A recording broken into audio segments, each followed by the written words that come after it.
À partir du 18 décembre, 46 policiers vont se retrouver dès 6 heures du matin à l'arrêt de bus Jules Bordet à Évert.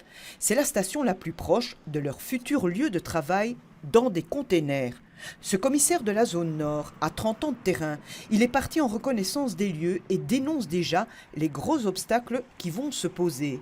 Premier point noir, la route est longue pour arriver au beau milieu de la caserne Elisabeth. Bien, monsieur le commissaire, je vais vous demander, vous avez mis combien de temps pour arriver déjà jusqu'ici? Ben là, je viens de faire plus ou moins 1,5 km à pied, donc du premier lieu, du premier arrêt de bus. Et là, je viens de mettre plus ou moins 20 minutes pour arriver jusqu'à cet endroit. Il me restera ensuite à rentrer dans la caserne et à effectuer encore plus ou moins 1 km. Ça fait, en marchant bien, plus ou moins une demi-heure, 35 minutes de marche. Pas question d'entrer dans ce domaine militaire. Sur ces photos, on découvre au milieu de cette infrastructure plusieurs pavillons containers qui vont être mis à disposition des jeunes policiers affectés bientôt à la sécurité du réseau STIP.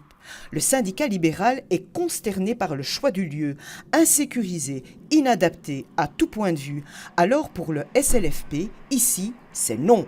Et pour que la hiérarchie le comprenne bien, un préavis de grève est déposé. Un conteneur pourrait être envisagé, mais là à titre provisoire, en ce sens que ça rentre par exemple dans le cadre d'une transformation dans un commissariat et que pour un délai provisoire, les membres du personnel pourraient être amenés à travailler dans un conteneur, mais certainement pas dans une enceinte militaire. Selon le SLFP, les futurs locataires des containers sont déjà démoralisés et espèrent ne jamais devoir se rendre sur ces lieux.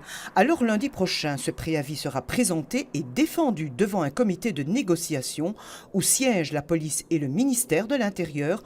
En l'absence de solution, une grève devrait démarrer le 19 décembre.